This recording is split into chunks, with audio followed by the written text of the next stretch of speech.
All right, welcome back to another episode of Sideways, a podcast about motorcycles in Taiwan. I am Michael Brannaka, a YouTuber, and this is Sascha Fenster, a instructor at Moto Skills Factory for on and off-road riding. Welcome, Sascha. Thanks. So today we're going to talk about big bikes versus small bikes. I've got my WR450 here. This is the bike that I ride, and Sascha rides a 790 Adventure. Before, he had a Africa Twin, and he's had experience in a wide variety of bikes because, you know, of his training that he's had in Germany, and then also his position riding with lots of different people. So the first thing I wanted to kind of talk about is basically why people buy big bikes and why people buy small bikes. So can you just give us like one or two bullet points of like why people would choose a big bike? Well, big bikes are really good for long distance travels. Obviously, you have more comfort for your seat, or when it comes down to wind protection, whatever. You want to bring more stuff. It doesn't really affect the weight distribution too much. So definitely, this is one of the big reasons why people want to get bigger bikes. Yeah.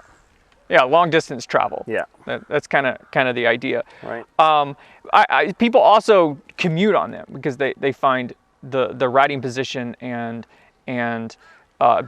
just the smoothness of a big bike. We've seen people move away from the sport touring segment, and people are going much more toward adventure bikes for many different things. Well, sport bikes, sport tours, these naked bikes are really fun. Obviously, sport bikes, that market went down a lot everywhere. The naked bike segment has picked up a lot of these riders, but the last 8 years or so, the adventure bike market has just gained so much momentum. And even for commuting, it's just a comfort thing. You know, like you've been working, you know, maybe you have to ride, 100 Ks, whatever, and it is just more comfortable. And if it's more comfortable, it is also it's safer after a long day, to get home, in one piece. So yeah, people buy or look more at these adventure bikes. Not only the very big sizes, obviously, but also the mid sizes, and now also a lot of these smaller sizes. But even the smaller size adventure bikes are way bigger than, for example, your WR. So it's not small adventure bikes equal dual sport bikes or dirt bikes. Yeah. So for small bikes, in my mind, the main two reasons why people get small dual sport bikes, one is cost. I mean, the cost of many of the smaller bikes is much lower. And then the other thing would be off-road ability. The main reason why you buy this is the off-road capability that you're going to get out of it, which is why I bought it. And we'll go more into that in depth, but I just think those are the two main reasons. Right. So I want to run through, because in our last video, in our last podcast, we talked about all of the off-road capable adventure bikes that you're going to find in Taiwan. So I just want to run through the available bikes that you're going to find in the small end of things, in the Enduro side of things, with a plate. Because I mean, you go into stuff without a plate, and the list is incredibly long. Yeah. But if we run through the stuff with a plate, the WR450 is a popular choice. It's a very reliable bike. From this year, this is a steel frame, 2006, and there were only about 6 of them plated in Taiwan, so they're quite rare. I've only ever seen 2 for sale, this one and another one. Then from 2014 to 2016, they imported quite a few of them. You can always find one of those for sale. Most of them have been converted to Supermoto, and that brings with it a whole, bunch of issues. Whether that are good or bad, whether you want to ride off-road. Then you have, you've got the CRF 250L. You're going to see a lot of those. We talked about that in the last video.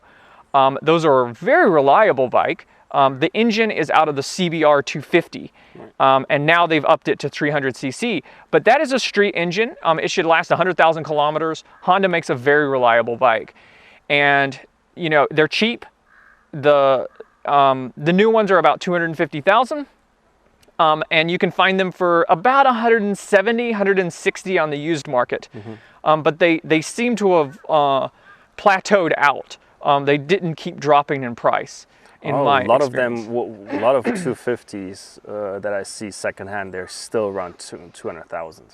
Yeah. Like, because I mean, now it should have dropped a little bit because the new 300 came out.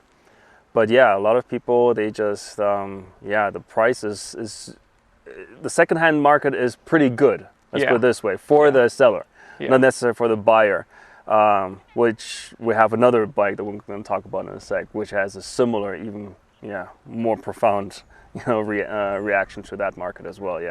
Yeah. So you have the KLX 250, the Kawasaki, and when I first got here, it was like the last year they were selling them new, and I sat on one and I asked the dealer how much it was, and they wanted 300,000 for it, and I'm sitting there going, 300,000? Are you kidding me?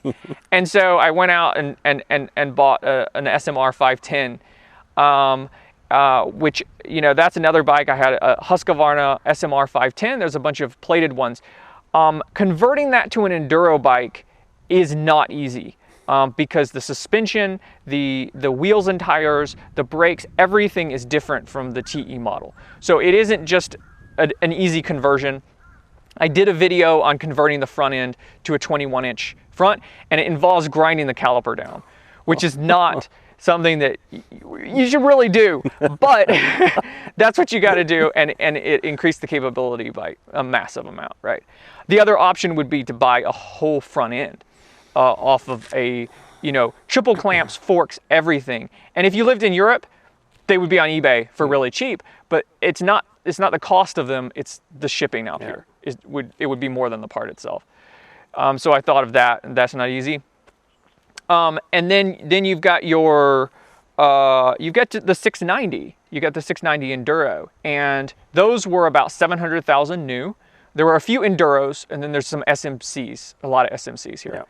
And those have come down to the 400 to 450,000 range. You can find them. There's still people who want 500 plus. Oh, that market is similar. Since 2 years ago, KTM announced that they will discontinue the 690.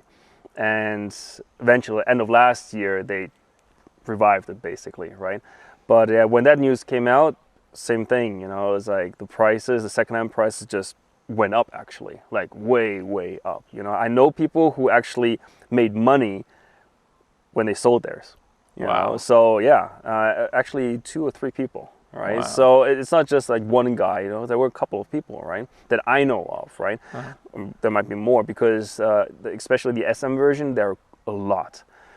The Enduro version, you have like 3, 4 maybe tops, right? And I because it's that part, or let's put it this way, that model was never classified in Taiwan. No one really knows where to place that bike, because off-road it will never keep up with your bike, for example, never, and let alone EXCs and TEs and whatever, right? On-road it will never keep up even with normal naked bikes, right? With choppers maybe, so people, and plus it's so much higher, right, due to the rim size and everything. So the distributors, they don't want to import them, right? And they're not, 10,000, 20,000 cheaper than the supermoto version, right? So they don't want to import them, right? But now some people, they get it, and we've been doing some promotion as well for those bikes, because these bikes are, dual sport bikes. They're not for 90-degree, hard enduro sections, whatever, But if you like to ride adventure trails, chilled, whatever, these bikes are actually top notch, right? You can do stuff that 790s, 890s, these bikes cannot do, So, but a lot of people, most people, they don't know where to place that. And with that price tag on top of it, yeah, and it's very, very different. And you mentioned that people don't really know how to classify it, and I think that's one of the main problems with that bike, even in foreign markets, where it's the beauty of it is that it can do the trails and it can do longer distance stuff. People have ridden them, basically around the world. There's those two guys who rode it from London all the way down to Australia. Mm-hmm. And that was really cool. Have you seen that video? Parts of it, yeah. Yeah. Mm-hmm. And they did have some fuel pump issues, which tends to be an issue with that bike. But then at the same time, the people who want to go hardcore, like myself, well, we would rather a lighter bike because it is quite heavy. Yeah. And then the people who really want to do long distance are like, well, I'd rather a twin because it's so much smoother. Right. And so it almost has a lot of the compromises of both bikes without the upside, almost. I think if you live somewhere, like 100 kilometers, 100 miles away from the nearest town, not even city, and basically, wilderness starts right at the edge of your backyard, something like this would be great. I mean, EXCs and stuff also, but this would be great because, right off, like right when you start off, you have dirt, and this bike is great. It feels more comfortable doing longer trips on that bike rather than on a proper hard enduro bike. You can bring a little bit more stuff, right? What I personally really, really like is the rally kit. Because if you get the rally kit for those, like MST, whatever, it basically looks like a Husqvarna or a KTM rally Dakar bike, But it's very, very expensive, right? You have the fuel range then, but yeah, in Europe there are quite a lot of people who buy that for like the TED tours, for the Gibraltar rally and stuff like that, which is like 2 weeks and stuff. So yeah, but here, yeah, it is. You're somewhere too much in the middle, and you have to compromise, like you said. So yeah, it is something. On the other side, we're still in Asia. So the enduro versions that I saw, they all had some suspension work done. So they're like this low, So they're like at least a third of the stroke was gone, at least, even like half. And then off-road capability, where that bike should shine, is gone as well. Yeah. And then you get more street biased tires and everything. Then get a supermoto. Yeah. And that's simple. So that's why supermotos, they're that version, no matter if it's the KTM or the Husqvarna, they're everywhere. They're like, and the price is really high. Yeah. It is basically the price of a 790 ADV-S, basically. Yeah. Well, I've never ridden one, but I do feel like that the supermoto version, if you want a street supermoto, we're not talking racing, we're talking street, it's hard to beat that. Yeah. Because especially after 2017, 2018, they went to 2 balanced shafts in the motor. And by the way, the 701, the Husqvarna 701 is exactly the same bike. Yeah. And they didn't make the 690 every year. They kept jumping back and forth between the 701 and the 690. It was really... At the very end, they stopped and they gave the 701 the new engine, with the new parts and everything, and they stopped for that time period. And now that they revived it, that's when they came up with the new 690. Yes. Yeah. Mm-hmm. And they have the traction control, and they have some stuff. Yeah. Mm-hmm. And it, it's a smooth engine. It's not going to rattle your teeth out like this, and we're gonna get to that in a minute. And it's going to last longer. It's not going to last like a twin, but it is going to last longer than a dedicated off-road bike. Yeah. And the thing is, like, it's about 140 kg, and these are about 120. Off-road, you're definitely going to feel that. On the road, it still feels so much lighter than any other street bike that you're going to find, that it's hard for me to imagine a better supermoto. If you really want a supermoto, I feel like a street supermoto, a 690 SMC is just awesome. Well, for normal use, like you said, this is as racy as it gets. One plus thing about being in Taiwan is that there's a gray area and stuff, right? So my first supermoto was a KTM 525 EXC converted into supermoto. Just redid the whole suspension and completely new front disc system, brake system, obviously wheels and everything, and it was a weapon, and that was, way back. That was, 15 years ago, and it was a lot of fun. Back that day, back then people didn't know what supermoto were, and I just came off from a ZX-10R, and in Taiwan, in my opinion, leader super-bikes make no sense whatsoever, right? And I jumped on that bike, and my buddies were like, "What's wrong with you? It costs more than a leader bike, and you have half the CC and a third of the horsepower, whatever, But in the twisties, after that, I got a Husaberg FS 570, and which is similar and so much fun. If you want to get more of that racy feeling, get those bikes or convert them or whatever. Husaberg doesn't exist anymore, but the downside is it is just so uncomfortable. If you're not, like, those bikes are racy bikes. Anything less than racy is just I'd rather ride a scooter then, like even going straight, like it is. I ended up actually riding, sideways, because my butt would just felt like would split in half, like completely. But in twisties, it is so much fun, and there will be a difference to a 690. The question is, do you need that? And that's why, like you said, a lot of the WL450s, they are converted into supermotos, because getting a plated dual sport bike, riding them on the road with knobbies is just not so much fun. And that's why, to me, it makes sense. Convert into supermoto. That's all for, short bursts, a morning ride, an afternoon ride.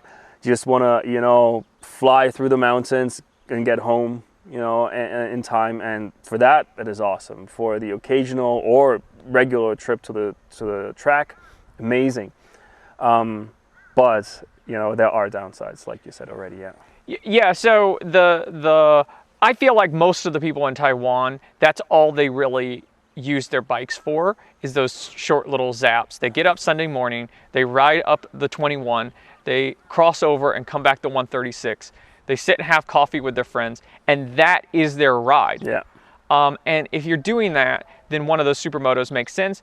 But then, at the same time, it's sort of like the maintenance is through the roof, and it's sort of like, why not have an MT-07? For me, I just got to that point where I was like, I don't want to put up with all of it. And if I wanted a street bike, mainly for the street, I would just get an MT-07. So the main disadvantage to the smaller bikes is the long distance travel. I had the Husqvarna SMR 510, and I was one of those people who just championed, riding it as far as you need to ride. I would spend 12 hours, 14 hours even on that bike. I rode all around this island a couple of times. And there's a couple of things that you can do to make it bearable. First of all is a seat. This seat is not an upgraded seat, it's an upgraded cover. But it is not, it's a strike seats cover to give me some grip when I'm riding off-road. But the foam is really hard, and it gets extremely uncomfortable very quickly. An hour to an hour and a half is max what I'm comfortable doing on this bike on the road. Now you get off road, you're standing up, completely different story, right? But on the road, another thing is the engine, the smoothness of the engine.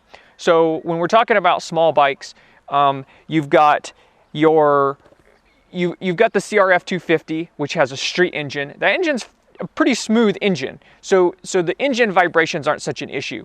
For this, it is. This is not a bike that I would take around the island in its current condition. Even if I change these tires, I'm running like full knobbies on it. Even if I changed these tires to more street tires, I still wouldn't ride it around the island, because that's not the main thing.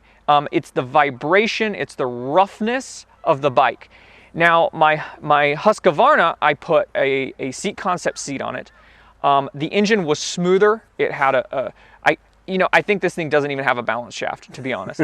That one had a balance shaft. It would get buzzy, but you could spend all day on it and it wasn't like torture, right? And so those are a few things that you can do. Another thing is cush drive. So this one does not have a cush drive in it. So all of that vibration from the engine goes right through to the drive line. And my Husqvarna had a cush drive. And I honestly got this with the 17s on it, and I rode it down to that road over there, and I turned around and I rode back and I took them off, and I've never even thought about putting them back on. So I don't know what this is like with a cush drive. I can't really tell you that because I'm not interested in that. But those are a couple of things that you can do.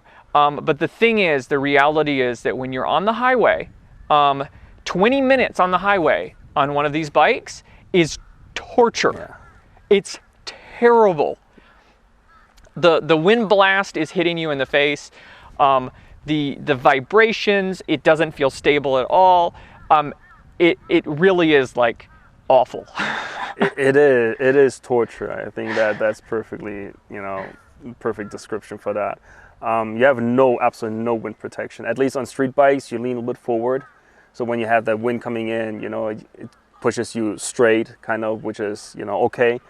This, you're already straight.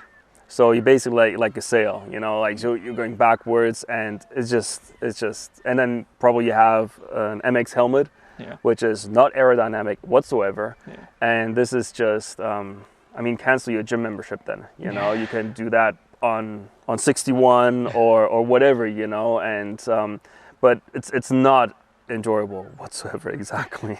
Yes, let alone the vibrations, and stuff. Tire wear with these knobbies, it is not fun. It is, absolutely not fun. To be honest, twisties with this kind of setup is a little bit better, but it's not super fun. When I rode my 525 converted back into Enduro trim, when I rode that on the road, I was just yearning for dirt.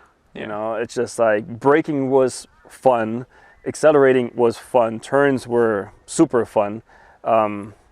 Sarcasm, right?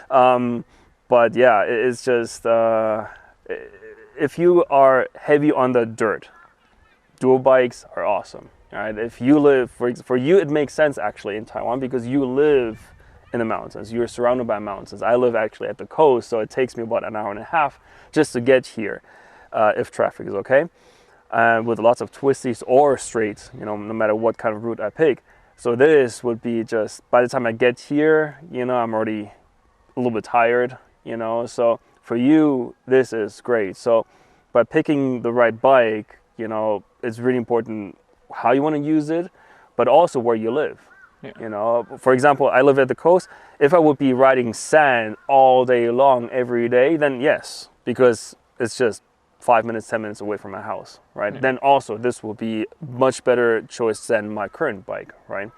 So it's very, very important to know how you're going to use it, and where you're located at. So yeah, not only like where you live, but also are you willing to stick it on a truck?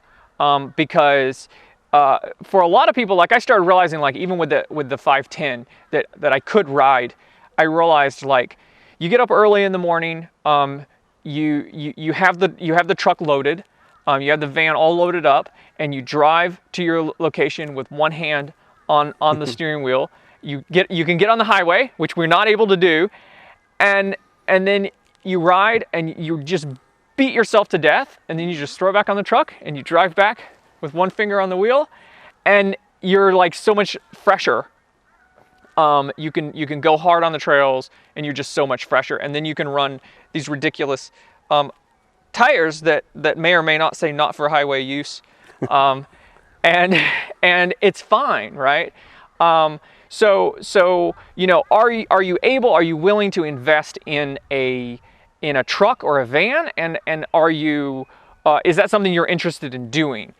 Because you know, I know that you enjoy the process of getting on the bike, riding down to Kending, going off road, riding back, and that's you know, maybe you can say more about that. Well, that's a very important point that you just brought up. To be fair, I always, well, all our events down in the south, when I had my Africa Twin, except once after I converted into a rally front, I always rode my bike down and back up again. Now with the 790, I haven't made that trip yet.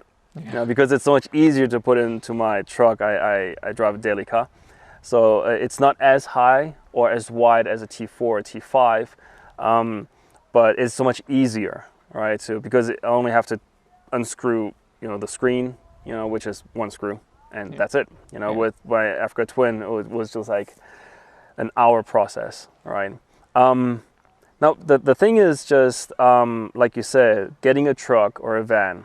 So you have to buy another vehicle. You have to pay taxes and insurance, everything, and you have to maintain it. Some people don't want to do that, right? If you live in the north, or if you live in Taipei or in that area, getting extra parking space is not that easy. For us, it's a no-brainer, it's really easy, but for the northern people, it is not, mostly. So this is something you have to keep in mind. On the other side, again, going back to how you want to use it, it makes absolutely sense, or 100% sense, for people who do hard enduro riding. They really empty their tanks, like literally, you know, and they're done. Right? The way they ride, you know, it is just basically even walking is hard, you know, and they want to do it on their bike. So to me, it makes sense. I would do it the same way, because after I'm completely better, I don't want to ride back, especially on such kind of bike. It's dangerous because you're already tired, your reaction time is going down, you know, it's not a good idea. So for these people, it makes absolute sense. I would suggest to get a van. If you like to go mellow on trails, right? The only thing is for you don't want to ride all the way up to the mountains. But once you're in the mountains, once you go on trails, but you still want to go, you know, in a chilled speed. It's not like you're crawling, you know, but like, you know, nothing about, you know, Dakar mode, you know, rally mode, whatever, and nothing close to hard enduro riding. I personally would ask myself, do I need a small bike then? Right? Because in our experience, or what we see a lot is, a lot of these people, a lot of times they're, let's say, a little older, and what they love to do is to bring their coffee machines and whatever, you know, and do a freaking picnic up there, right? And the smaller the bike is, the more effect luggage will have on the balance, right, and steering, and that will affect, you know, the fun factor. That's simple, right? So this is something just to keep in mind, because after the CRF 250, there are also some other bikes that we're going to talk about, but they all will have more or less the same issue when it comes down to comfort or luggage, you know, and stuff. And on the road, you know, it's not as comfortable, but you already have a plated bike and you get a van. Makes sense for some people. It doesn't make sense for some other people. If you are riding a hard enduro bike that is not plated whatsoever, now obviously that's the only choice. Right? But yeah, this is something to keep in mind, because a lot of times what we see is we see people who get WR450s, they get CRF 250s, 300s now, or the Zero, the Yamaha Zero, whatever, you know, and they want to do trails and like, oh, big bikes are not, you know, they're too heavy, and then we meet them on the trails, you know, and it's like, yeah, this is, nothing for a big bike, you know, and they're like, whoa, right? Yes, and then we see they have like, some people even have like these, I'm not even sure because I don't use top cases, like 15-liter top cases, whatever, 20, huge top cases on the back on tiny bikes, you know, I mean, let alone the aesthetics, you know, it just looks, you know, but that's, you know, to each his own. But it's just, you cannot convince me by telling me like it's still enjoyable to ride, you know, no matter what speed, no matter what terrain, you know, like you have this huge weight on the back.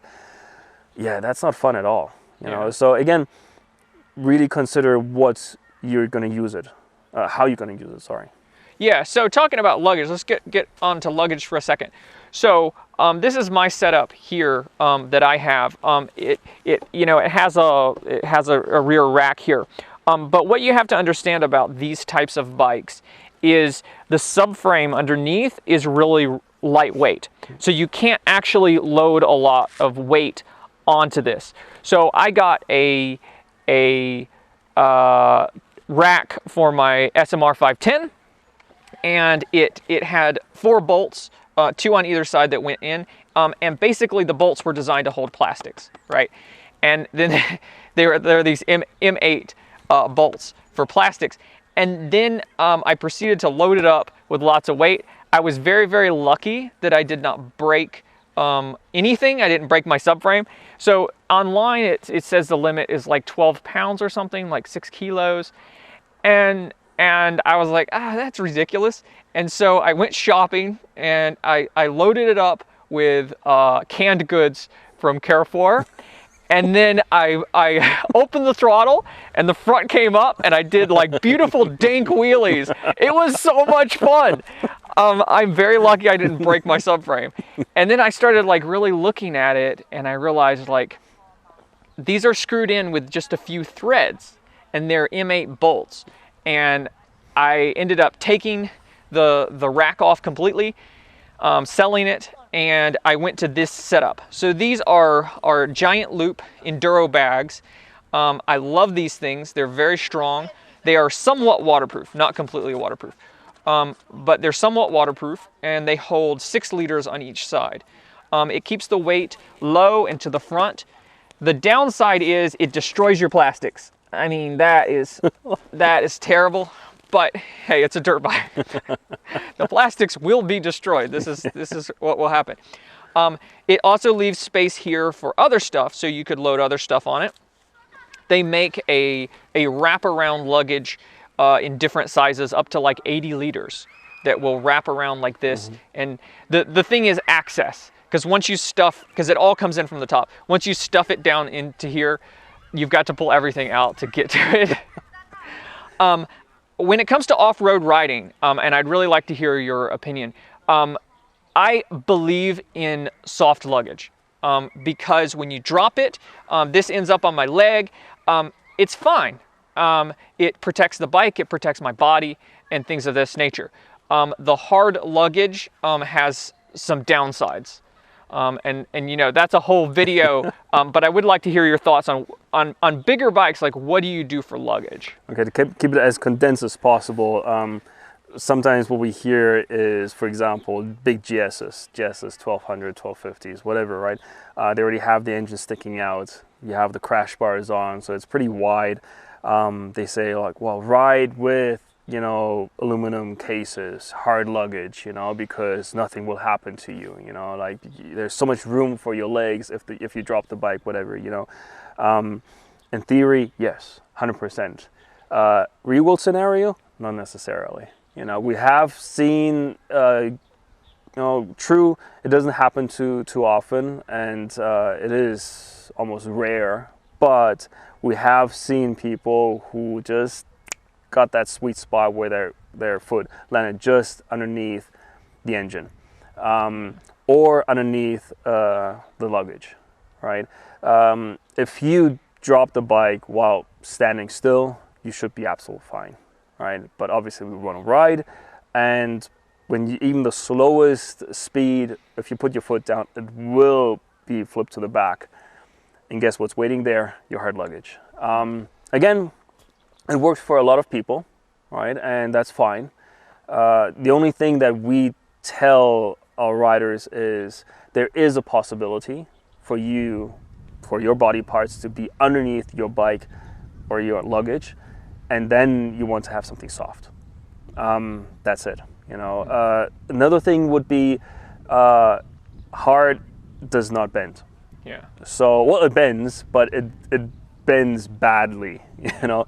So what we've seen, you know, is like with people who went down with hard luggage as well, it just bends the luggage, right? And you end up, you know, just hammering down on your cases, whatever, trying to get it to close or open, you know, again.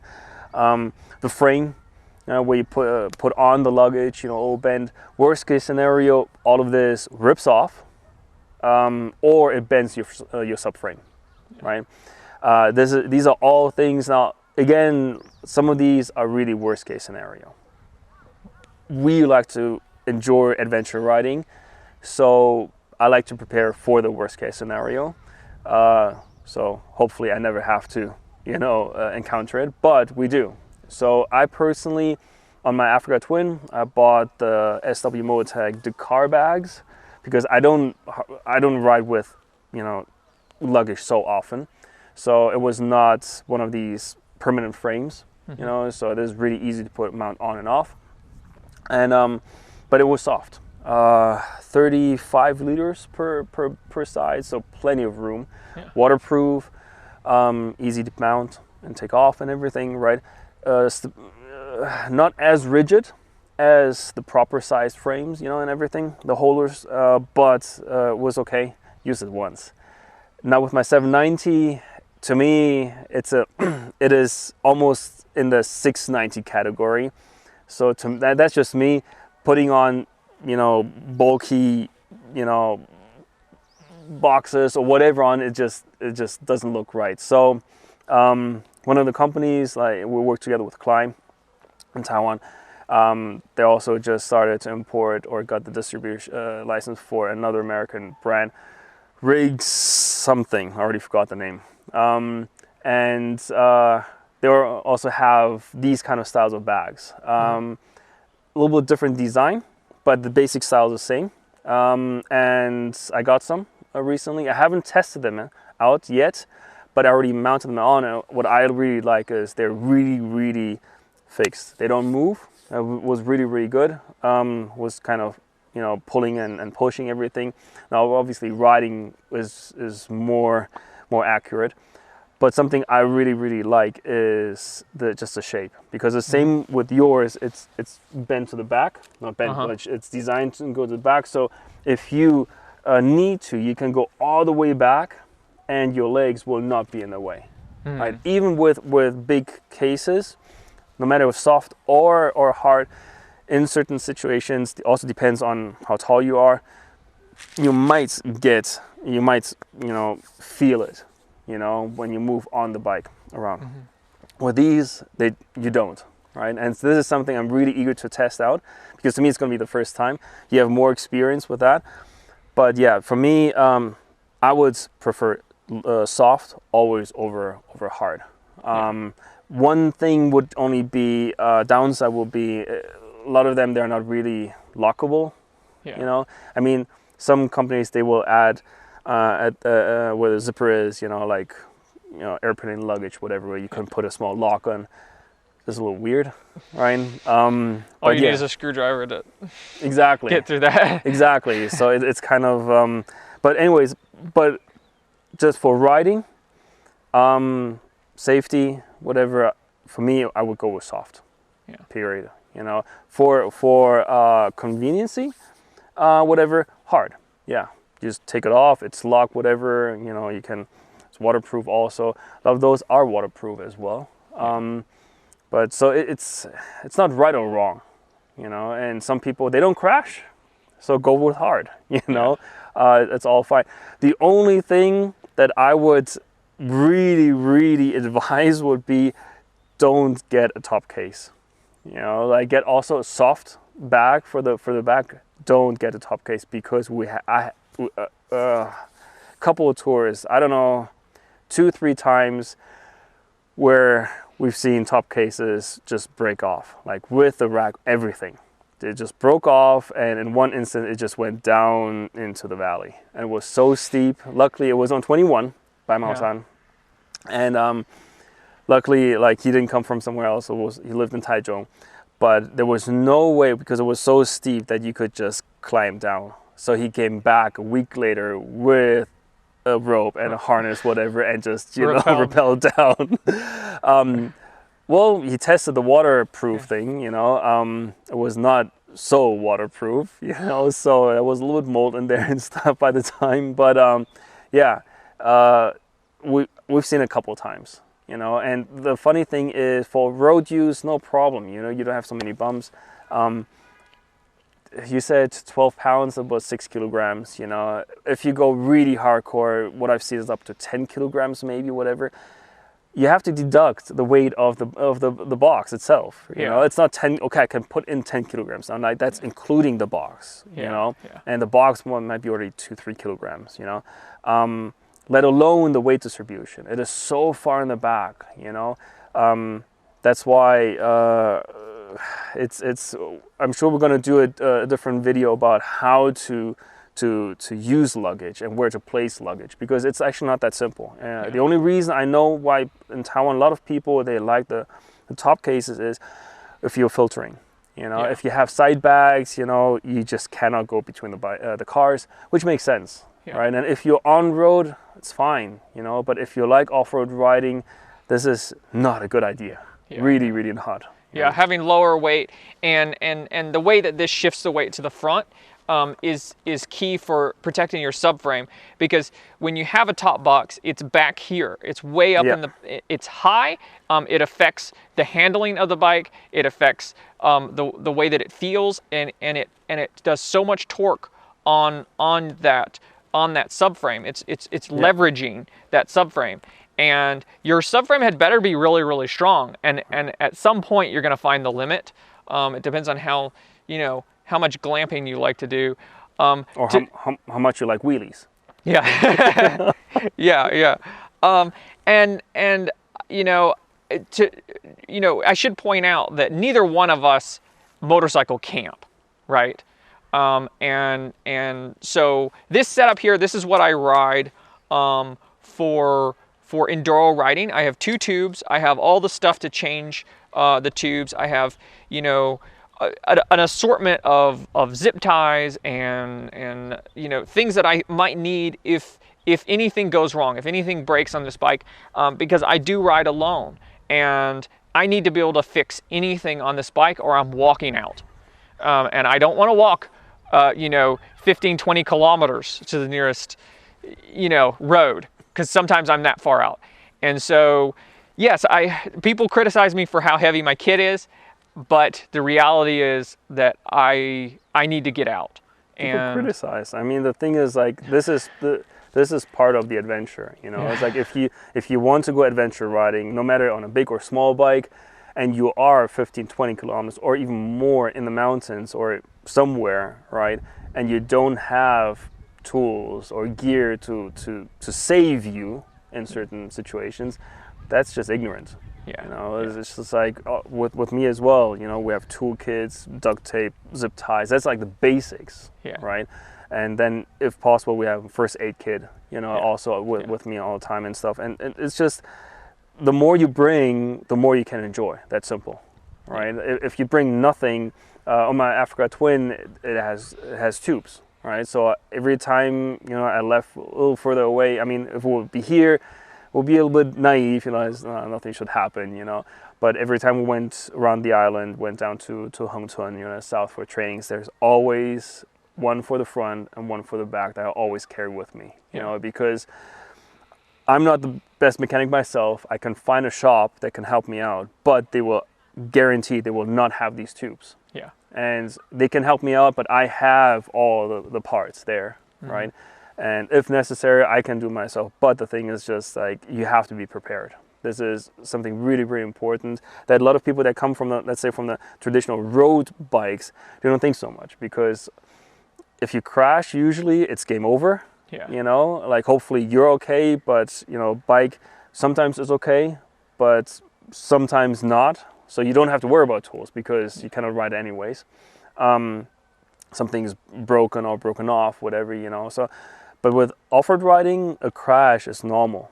But even though crashing is normal, something will get bent and stuff. So you have to bring gear. You know, it's like my riders, you know, the only people who have an excuse are the ones who join a tour for the very first time.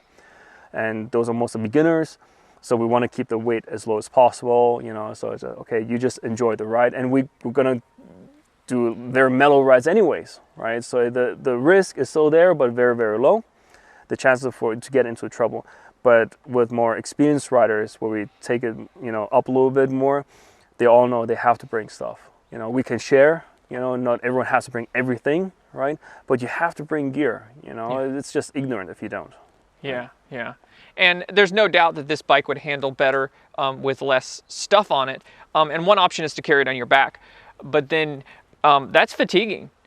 Carrying around a big backpack. I remember seeing you riding off-road with a bunch of water for your training and things of that nature, and it's very fatiguing on your body. Because before I had luggage, I did carry it in my backpack, and when you've got all these steel tools, because they're not that light, you could invest and you work with SBC tools. SBV tools, yeah. SBV, and those are quite a lot lighter. They're aircrafted style. Most of my kit comes from the local hardware store, and so it's steel and it's quite heavy. Like buying one of those tool kits and keeping it is going to be your easiest way to have those tools. They're going to be light. They're going to be high quality, and that's you know, definitely the way to go if you have 10,000 NT, you know, to drop on a toolkit. Isn't that what they are? Yeah, it depends. They have, good thing about SPV is they have model specific, you know, deals. So yeah, it's around 8,000 something, but yeah, the list price is almost 10,000. Yeah, but it's always a thing. Like, who doesn't want to save money? I need to save money myself, you know. But the thing is just like, again, you know, it's like, why do you buy insurance? You know, like, once you need them, not in the city, somewhere up there, then 10,000 is okay. Yeah, you know, if that means, you know, it can be as trivial as, it just happened to me last time we went in the south, and I was before I went down, I cleaned my sprockets, everything. So I took off the cover, everything, and it has the shifter linkage there, and I forgot to put on Loctite. And we were on the way back, we were on the road, you know, and then approaching red light, and I was shifting down, all of a sudden nothing, and the bolt came loose, the screw came loose, right? And yeah, I mean, we were already on the road, but I didn't look at any scooter shops. If I didn't have any tools with me, it's not a big deal, because we're already out already, but still I have to look, okay, where is the next tool shop, hardware store, or a scooter shop, whatever, right? Here we just pulled to the side, it took my tool bag. It was a matter of like a minute and a half. That's it, you know.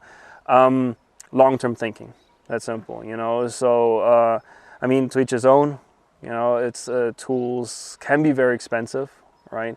But yeah, it's just, you have to be ready, you know, especially, it comes down, again, it's not only the bikes, you know, what do you want to do? You know, there are people, you just mentioned with the supermotos, you know, they buy a dirt bike, you know, or dirt bike style, you know, and they just want to ride a little bit, but they like drinking their coffee with their friends. Yeah, you don't really need a toolkit, you know, the toolkit that the bike comes with, you know, put that in, you know, that's okay, you know. Yeah. So it's really important to be very, very honest with yourself, what you need. So the last thing I want to talk about, and the reason I put it last, is because it just seems really obvious that the smaller, lighter bikes tend to be more capable off-road. Yeah. And for me personally, you know, 140 kg is kind of my max, and that's because the narrow trails that I like to do, if I drop a tire off the side, and I've done that many times, okay, I immediately lay the bike onto the trail, I get around at the front, and I lift the bike back onto the trail, and I can keep on riding. If the bike is too heavy, and maybe you can tell us about your experience with the Africa Twin, you know, you need a whole team and possibly a Delica to get the thing back on the trail. So that might be an interesting story. Yeah.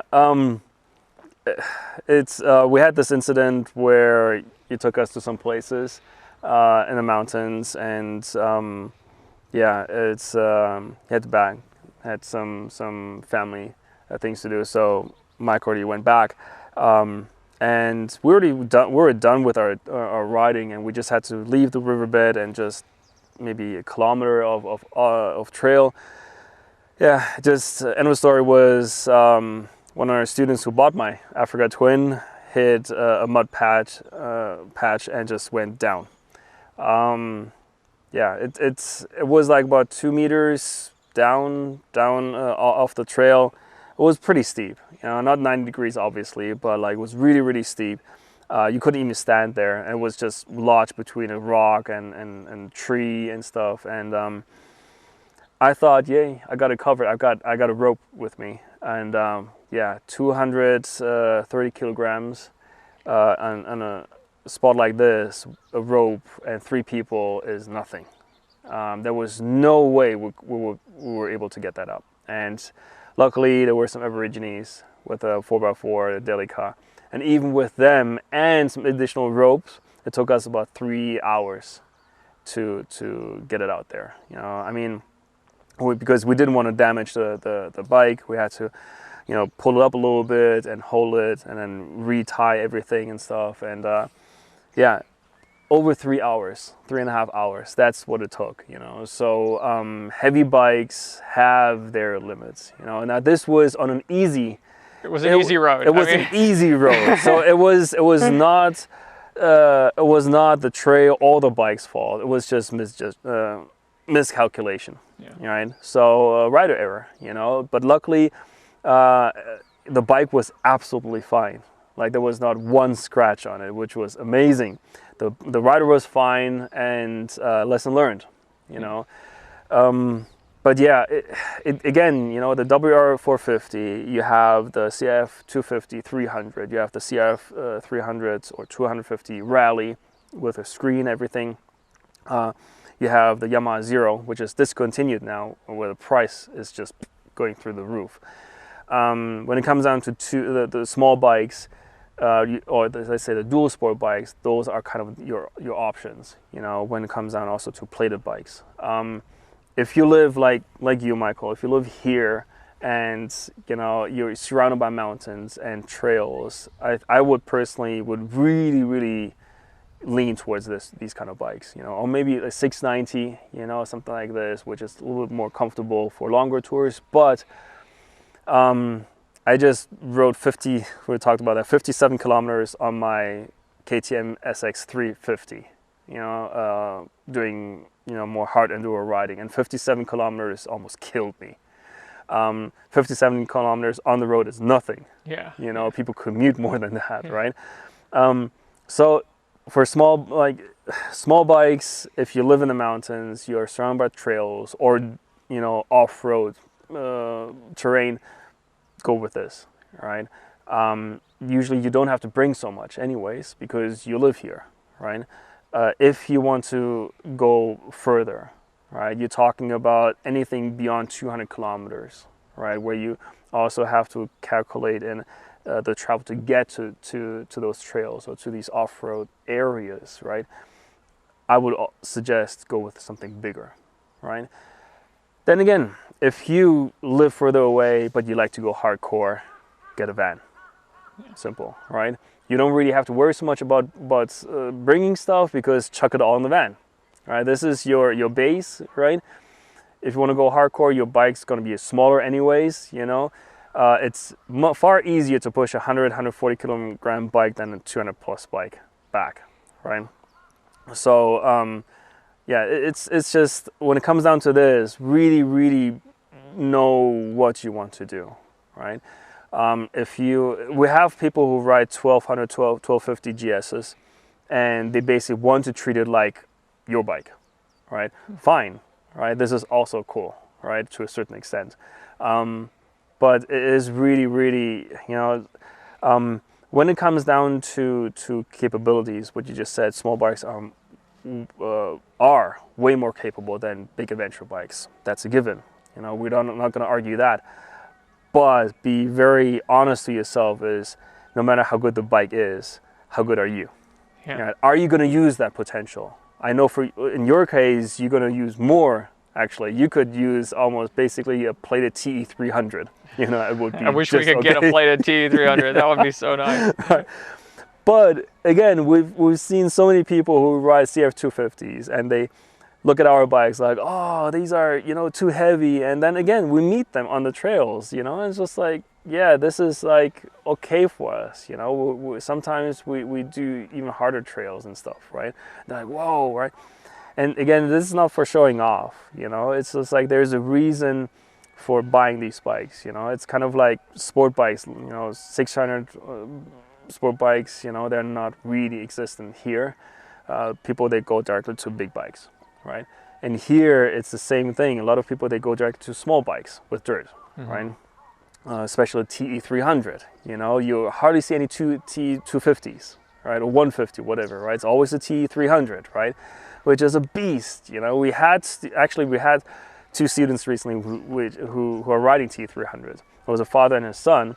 And it was funny, you know, because they just got into that game, and he said, yeah, his son, first ride or second ride, basically backflipped the bike while, you know, accelerating, you know, because it's just so powerful, right? And well, I don't think a young kid should ever go straight to a 300. I mean, that's ridiculous in my opinion. I mean, they got it already, and I do have to say is that they're taking it step by step, and I think something like this was good. The first time when backflipped, I don't know if it was happened then or the second time, but yeah, it broke off the rear frame, the subframe. Yeah. So immediately, first ride or second ride, you know, back into the garage and wait for the spare parts to come. But I do have to say they're taking it slow after that experience. So that was a good experience. Sometimes you need that. You know? Exactly. Check like, okay, yourself. You know, chill. But yeah, this is really important to be honest with yourself. What do you want to do? You know, number one is, again, you know, distance. You know, how far do you want to travel? How much luggage am I going to bring? How comfortable do I want the ride to be? And then, you know, what bike will help me enjoy on-road and off-road, or only off-road. We're not talking about only on-road bikes anyways. So. Yeah. So anything that is, you know, that includes dirt. So we're going to do a segment about tires also in the future, I'm sure. And that's also, we have a ratio, you know, 30-70, 50-50 tires. And that's exactly the same when we talk to people about getting into off-road riding on, let's say, big-ish bikes. You know, these bikes are great, but a lot of people, they end up buying a truck, you know, because even though they are plated, it's just not as comfortable, right? And these plated bikes are not cheap. Yeah. You know, like even secondhand, the WL450s, if you get one that is in a 400-something thousand range, that is a good price already. Yeah. You know, you better check it for engine damage. Exactly. My assistant got one for 380,000, and we went down to Taiwan to pick it up or look at it. I eventually bought it, but he's really good with his hands, right? That bike was not even parked on the stand. It was really like literally chucked in a barn, you know, and it was just, but the price was low, and it was a project bike for him, you know. But even up to till today, you saw it, you know, it's like it has an electric starter, but most of the time he still kickstarts it because for some reason, you know, till now he cannot rely on that electric starter, you know, to fire it up. So well, those bikes, I can't either. I kickstart it when it's cold. I mean, I don't know if it's the battery or the starter or whatever, but I think an enduro bike needs a kickstart. KTM is removing them off of their bikes to save weight, and I disagree with that because I just think an enduro bike, when you're way off on the trail, you need to just be able to just kick it.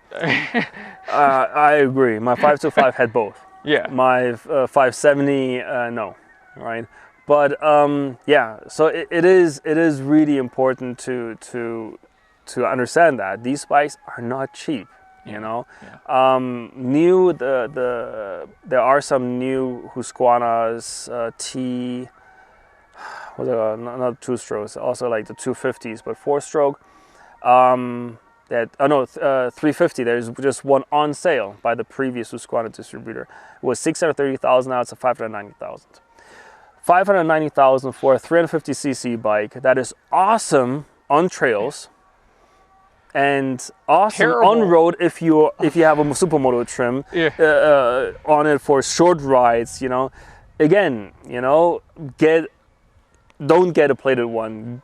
It costs like $300,000 for unplated. Yeah. You still have about $300,000 left to buy a van. Yeah. It makes more sense, yeah. right? Yeah. So small bikes are not that cheaper. Don't think okay, I'm gonna get a dual sport bike because they're cheaper. No, if you get a CPI, yes, then you must bring tools. Yeah. You must bring tools, a lot of tools, yeah, and spare parts. Exactly. Yeah, that's why I didn't even mention that bike in this. Yeah. In this. No, but this is the thing, it's like big bikes are expensive. They're heavy, and yes, but small bikes are not that cheaper either. Yeah. So that's why the thing is like, what do you want to do? And if you like to do a lot of long distance riding, which long distance riding is fun. I've been around this island, a bunch of times, but it cost me so much money to maintain that Husqvarna because, the manual states that every 10,000 kilometers, you need to open that engine and you need to change the parts that need to be changed. You need to measure everything. You need to mic everything. And I found that the piston, after 10,000 kilometers, it was worn to spec, and it was time to change. And these are much better, but you're still looking at bearings, crank bearings instead of roller bearings instead of plain bearings like you have in a car. So like if you do a lot of kilometers, then the adventure bike is going to be cheaper to maintain. If you do a lot of off-road and you tend to drop the bike a lot, the adventure bike is going to get expensive to maintain. And so you have to figure that into things. You had that guy run into your peg and broke the peg completely off, and what was that, like 8,000 or something to fix? To be honest, I don't know because he sent me the part and I really? replaced it myself. So. Well, that was really nice of him that he stepped up. Yeah, but the thing was, I looked it online. I forgot the price, but yeah, my jaw kind of came down when I saw the price. So that I do remember. Yeah. And those parts are not cheap. I mean, to be fair, with adventure bikes, if you get a skid plate, if you get crash bars, if you get good hand guards, your bike should be safe. Yeah. To be honest, this was a very unfortunate incident. I dropped my bike many times, nothing happened, and one GSA kind of nicks it a little bit and just breaks off. It's kind of, but we haven't, with us, except that, Africa Twin moment, we haven't had a serious failure on bikes so far. If you go with, again, you have to be very clear on what you want to do. If you want to go hardcore or more hardcore off-road running on a big bike, don't show up with street tires. That's simple, right? Get your bike sorted out. It costs money, but the ease of mind that you gain with that will just increase the fun factor, right?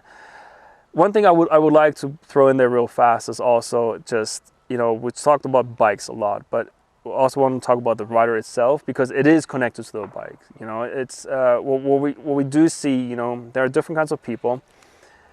Don't take the bike, or we just suggest don't take the bike as a shortcut. Now, obviously, there are different kinds of people, and we're not going to get into this topic right now. But the thing is, like, if you are a person who has little time. Time spots in your busy schedule, get something small that is safe, whatever, that's fine. If you're a person who likes to learn, someone who likes a challenge, someone who really likes to go into details, and it suits your future riding plan, don't be afraid of big bikes. That's simple, right? Big bikes, especially for anything up to intermediate, trails. Big bikes hold their own. And a lot of times they are more comfortable than small bikes, because they're heavier, and that's a good thing in those situations. Because if you know what you're doing, the weight makes the bike so much more stable. It doesn't bounce, and while standing even, it's so much more comfortable, right? And sitting, if you want to ride on trails, is also more comfortable. You can bring more stuff. It doesn't affect the weight because the bike is already heavy, right? but you need to be in control. You need to know what you're doing. If you're a person who likes to learn and likes a challenge, and again likes to go into details, you know, you not necessarily need to waste money on a small bike unless you're such kind of person but you want to go into hardcore. Don't get a big bike then. You know, stick to something small that you can flip around also, you know. These plastics are way cheaper, right? But if you look at the market has seen this. That's why these bikes like the 790, the 890, the Tenere came out, right? That's why, for example, Husqvarna now came up with the 701, I already forgot, with that huge tank, you know, where you can get the mileage and everything, right? So there is, you know, the companies, they see that. And even though I love my Africa Twin and it is a really, really capable bike, you can tell very, very easily that the 790 or the 890 can do even more off-road.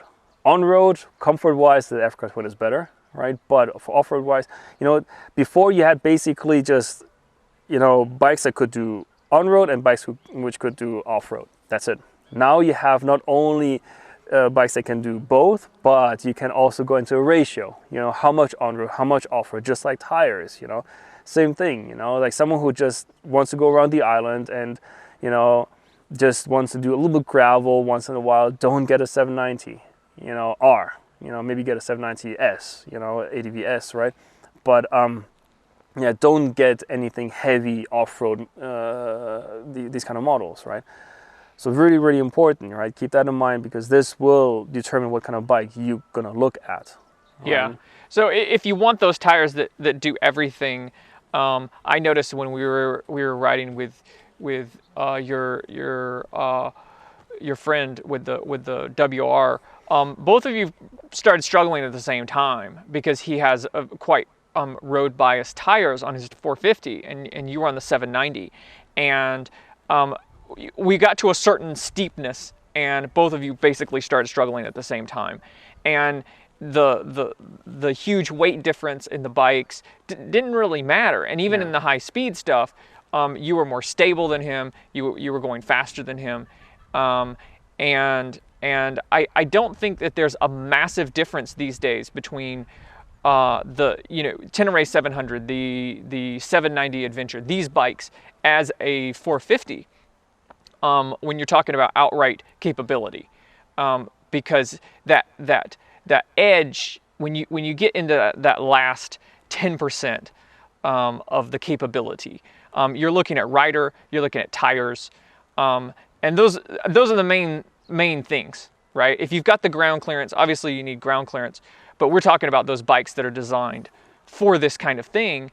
When you get into that you know, edge, they'll do it. They really will do it. And if you have the money for that bike and you want to ride that bike, just go for it. Just do that. Yeah. And realize that there's a few situations where, you know, you're going to be compromised. But you're going to be way more comfortable on the road. I mean, there's so many factors. So we spoke about so many things. You know, it's you know, what you want to do. You know, if, for example, another part would be, are you riding by yourself or in a group?